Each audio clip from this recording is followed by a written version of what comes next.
Welcome back. This is finally day 12 of the Holiday Dog Wisdom Almanac. And today we're talking about traveling with your dog.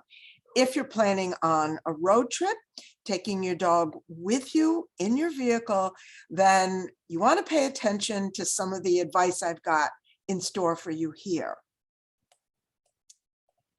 Keep in mind that if your dog is going along with you on the trip, you need to pack for the dog too.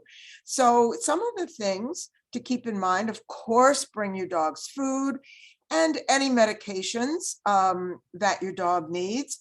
Also, water from home. Why not just use the water along the way? Because if you're traveling to different parts of the country or even different parts of your own state, water varies. Tap water will vary from place to place, and you don't want your dog to notice that the water tastes different or smells different and decide that he doesn't want to drink water when you're on the trip. Or if he drinks the water but it doesn't quite agree with him, you don't want to deal with the after effects of that either.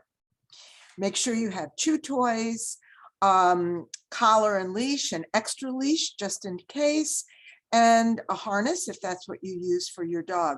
If your dog is traveling in the vehicle, make sure that you have a safe way to restrain your dog when your vehicle's in motion.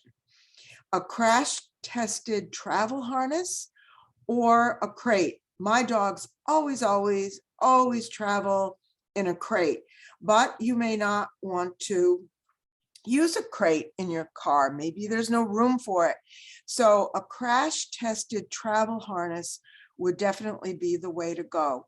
A good harness will have a Y-shaped construction. So there's a piece that goes around the dog's shoulders or neck, and a piece that goes straight down the dog's chest. Make sure that that's sturdy. Make sure that it's comfortable for the dog. You don't want a harness that restricts the dog's normal shoulder movement.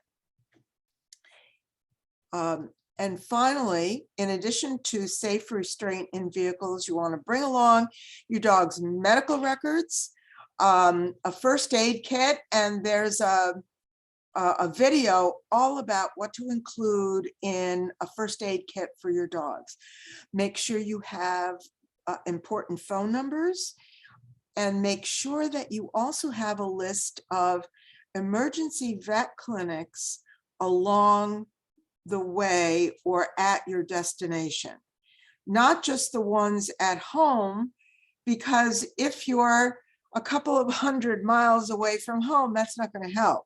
Make sure that you've looked up the emergency vets along the way as well as at your destination. And finally, there are other options to taking your dog with you. If you're traveling and you're going to stay in a hotel, make sure it's pet friendly. Make sure that you know whether or not there's an extra fee for having a pet with you. If you're going to be a house guest in somebody's home, make sure that you consider what to do about other pets in the home. Make sure that there's not going to be conflicts with that. If you're going to board your dog, of course, advance reservations are really important. And if you haven't made those reservations yet, you may not be able to find a good boarding. Same with a pet sitter. Make sure that they're insured and licensed, not licensed, but insured and bonded, and make sure that you have good references.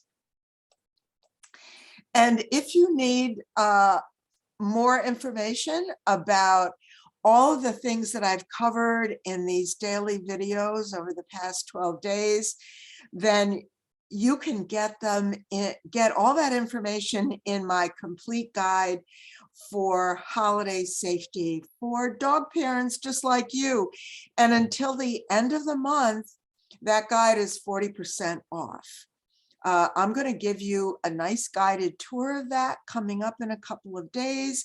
But if you want to see it for yourself, this is the time to go ahead and grab it while it's on sale, 40% off until the end of the month.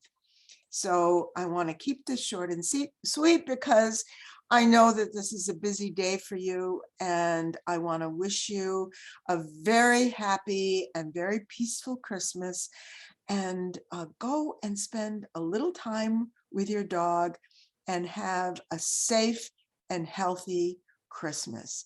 Thanks for joining me, and have a happy, happy Christmas. Bye for now.